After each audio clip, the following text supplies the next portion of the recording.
அருகே உப்புக்கோட்டை பகுதியில் குழந்தை விற்பனை தொடர்பாக தந்தை உட்பட 3 பேர் கைது செய்யப்பட்டிருக்கிறார்கள். விவரங்களுடன் இணைகிறார் செய்தியாளர் பாலாஜி. வணக்கம் பாலாஜி, விவரம். தர்ஷினி, தேனி அருகே உள்ள உப்புக்கோட்டை பகுதியைச் சேர்ந்தவர் சங்கர். இவருடைய மனைவி பரமேஸ்வரி.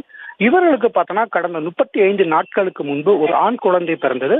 குடிபோதைக்கு அடிமையான சங்கர் அவ்வப்போது வேலைக்கு செல்லாமல் பலரிடம் கடன் வாங்கிய நிலையில தனக்கு பிறந்த ஆண் குழந்தையை விற்க முடிவு செய்தார். இதனை அடுத்து பார்த்தோம்னா சங்கர் அடிக்கடி போடி நாயக்கனூர் பகுதியைச் சேர்ந்த சிவகுமார் என்பவர் உணவகம் நடத்திட்டு வர்றாரு.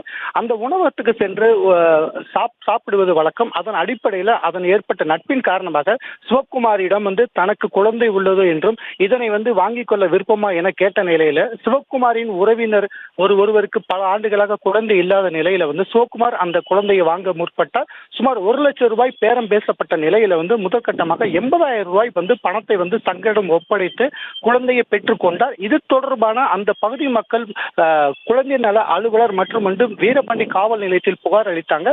புகாரின் அடிப்படையில இது குறித்து நாம் விரிவான ஒரு செய்தி தொகுப்பு வெளியிட்டிருந்தோம்.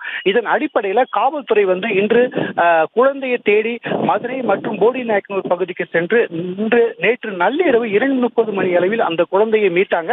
மேலும் இந்த குழந்தை விற்பனை தொடர்பாக சிவகுமார் மற்றும் அவரது மனைவி உமா மகேஸ்வரி மற்றும் சங்கர் ஆகியோரிடம் நீண்ட விசாரணைக்கு பின்னர் பணத்திற்காக குழந்தை விற்கப்பட்டது தெரிய வந்ததை அடுத்து சிவகுமார் மற்றும் அவரது மனைவி உமா மகேஸ்வரி மற்றும் சங்கர் ஆகிய 3 பேரை தேனி அனைத்து மகளிர் காவல்துறையினர் வழக்கு பதிவு செய்து தற்போது அவர்களை கைது செய்திருக்காங்க. தர்ஷினி, விவரங்களுக்கு நன்றி பாலாஜி.